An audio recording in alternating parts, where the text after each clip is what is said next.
that is like actually the ideal model for surfing in many ways. It kind of mimics skate culture. Again, I think it's going to have to do with access. It's going to be, of course, in terms of the waves, and then, of course, in terms of like coaching. Again, money too. Yeah. Also, you have to be right. You'll have to have some money to do it. But as more become popular, maybe that price will go down. And I mean, shoot, it's probably be cheaper than going to Gilgo in the summer anyway.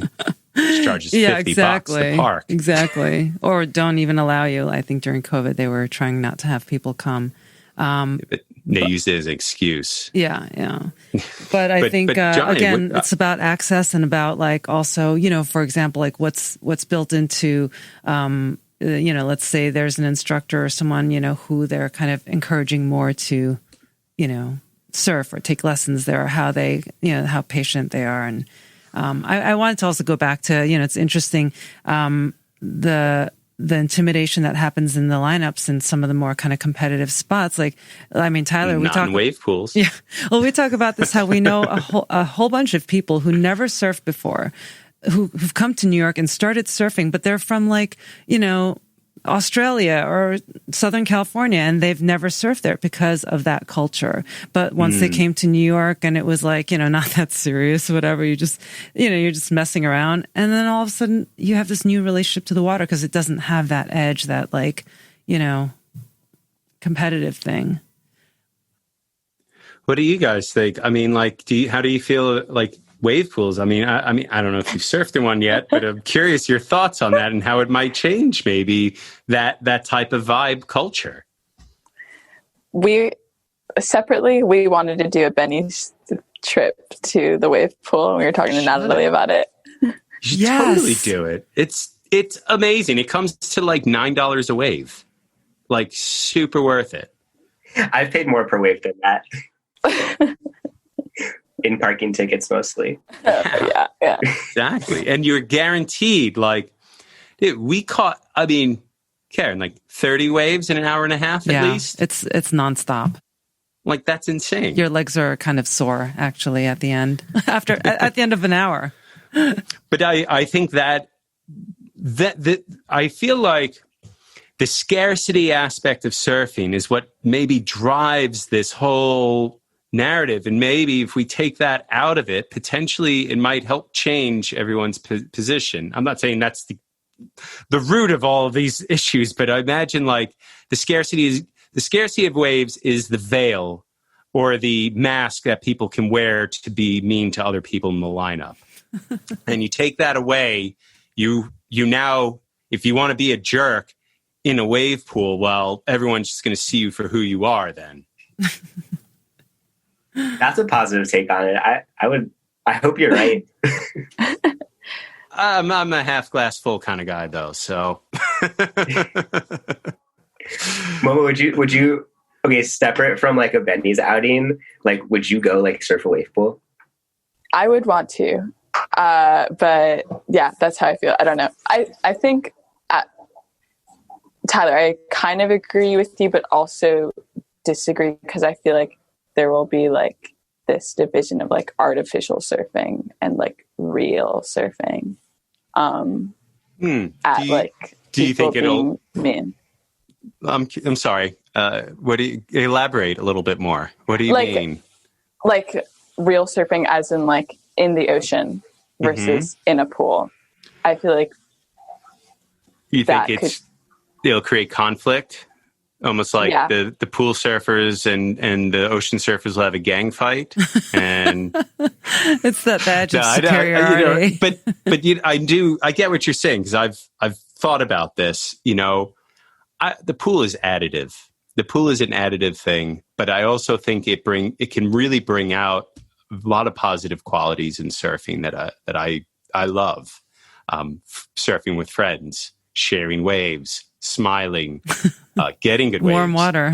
Warm water, eating shit on good wave, like missing a wave, blowing a wave, having everyone make fun of you, but it's all good because there's another one coming, It's, I think it could show us the best of surfing in some ways. I think with everything in life and humanity, there's going to be the positives and there's going to be the negatives. We can find a way to be unhappy about everything. Every light casts a shadow. Yeah, there you go. Aaron, I feel like you're calling me out right now. Oh, shit. Damn. Why do you feel that way, Johnny? Just because I've been staying silent while you guys are like being very positive. Well, no. What do you think? Are you as hopeful? I think okay. So, the surfing that I see at wave pools for the most part bores me. From a spectating perspective, like it's the same section every time. Like you're gonna land that air like that. Yes, you will eventually. Can you sit through the Surf Ranch Pro the whole thing? No. I can barely sit through a minute of it. Yeah. I'm like, I saw like someone wrote a displacement hull, and that was like kind of radical. Yeah. Just because the wave's pretty fast and those things are heavy and they don't plane that well. So that was kind of cool to watch. But what I love in surfing is like the chaos, the like spontaneity, the fact that none of the waves are different. And like, yes, I would love to like nail, really nail an air reverse. And like, I'm sure that I would get it if I did it in a wave pool for like 6 hours. But I also really love like the way that you have to like dig your bottom turn deeper because like there's like a weird peak or, you know, that I like the dancing part of it. And like, that's like what keeps me going back. So I'm not that interested in consistency really. But it's funny to think about a gang fight because I think that there's a lot of tension between street skaters and park skaters. Johnny, have you ever surfed in a wave pool? No, I've never surfed a wave pool. Yeah, I think I want to talk to you after you do it. See what you think. Because we all had all these thoughts before. Yeah, it's not going to be the real thing. Like so many opinions, and then once we surfed it, it was like, oh my god, when do we go again? When can we come again? I'm definitely like sitting in my ignorance is bliss kind of like I'll just sit on my high horse over here. Well, I think it's way more interesting to watch ocean surfing and but I think I'm of the mindset of like be open to all of it with surfing, all forms, river surfing, wake surfing, whatever it is, however you get your rocks off, like as long as you are participating in it, you're doing this motion and maybe you're learning something from it and bringing it into your life, I think it's great. And I think surfers are pretty conservative and pretty difficult to get out of their shell. But shoots, when you do, it's like, oh, like, I mean, how many people, I mean, I don't know if you got, Momo, you definitely may not remember this, but Johnny, you might, and Karen, you will, like everyone was on potato chip boards in the 90s. And if you wrote anything thick, I mean, like people were aghast when I had a 2.5-inch thick board, and I was a big kid. So it's like, that's nothing. But if you wrote anything alternative, they really scolded you. You got harassed. Like I remember longboarders, like we used to just, like as a kid, even you would be like, "What are you doing? You're taking all the waves," and you fought doing these things. And then once you got on one of these boards, holy crap! Everyone, your attitude, everything changed. And I feel like surfers now like ride anything, and even your hardcore ripping surfers are riding Hayden shapes, which is just a shrunk down fun board, basically. So I would say like. I think surfers are conservative, but once you push them out of their bubble, a lot of the times it's hard for them to go back. And it's just, sometimes we're going to have to take some people kicking and screaming into the future. Yeah, I think it's going to take like that Grom who knows nothing before and just taps into some creativity on it to show us what's possible. I mean, it always takes that, right? To show us what's possible in something that we never imagined before because we never saw this before. This is new. And also I think the technology will keep changing and hopefully will also be more like environmentally friendly and, and then have more variation. So I think there's all the things that we're talking about. I think it's already, people are probably designing it and hopefully. I want to also say like what you are doing, both of you in your club is I strongly feel that you need to see it to believe it. Exactly. And you're showing a lot of people you can be whatever you want to be to surf, and we have people that you can come surf with, and what that will do is project outwards, and more people will see that, and more people will start to feel comfortable in being themselves. And I think that is the most important thing. And I think when we get more LGBTQ surfers on the tour, that will open up so many more doors. I think when Tyler Wright is able to compete full time again, which hopefully next year, that will also be constantly in people's faces, and it will climatize some people, and it will make them more aware, and it will make a lot of people feel comfortable. It's like you said at the top of the show, like you didn't see anyone like you. You didn't feel comfortable in the lineup. And it's really, I feel like it's one of the most important things is to see yourself in the people that you're surfing with or doing, or any activity, really. You need to see yourself in it. I surf, I imagine myself as Tom Kern or Aki or some amalgamation of it. You know, I saw myself in that. And I think it's important for other people to be able to do that. Even their peers, right? Like in on the tour, that Tyler might, seeing that there's not such a backlash for her coming out, that maybe other people on the tour will come out. I know there's some people on the women's side that are not out, that, there's talk of it. And I think it may be also within that. And then hopefully just more representation and inspire more people to really just embrace their whole selves and not be afraid of, the community won't accept them. Is that what obviously that was your intention with forming the club, but I imagine like that's a much bigger thing too for you. Both of you.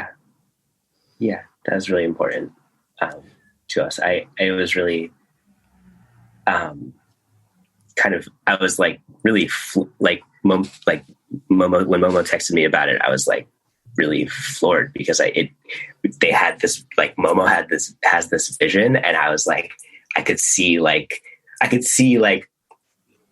myself retroactively in the future. That doesn't really make any sense, but like I could see a future where like little me wasn't so like repressed and fucked up because like the people that I was surfing around were different or were more like me. Or so what does the lineup look like in your future?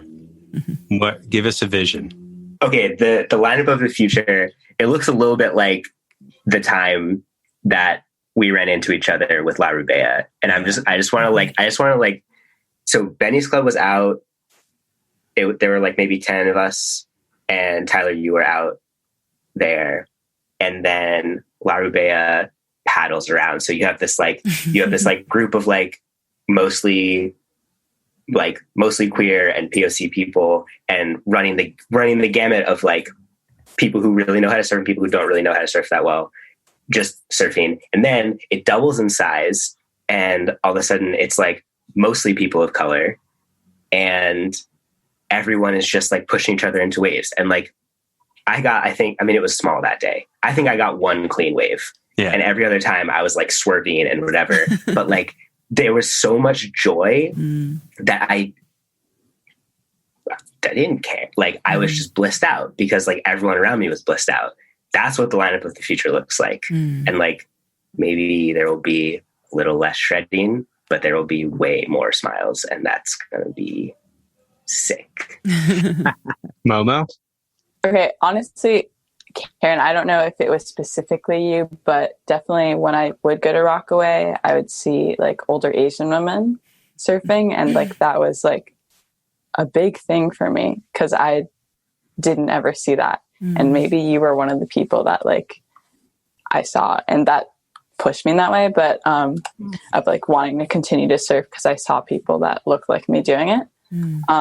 But it's really just that like representation of like everyone in the water, and like no hostility. Like we're all surfing together. We're all enjoying it. Like more party waves. Like, yeah, that's like more party waves, more smiles. Yeah.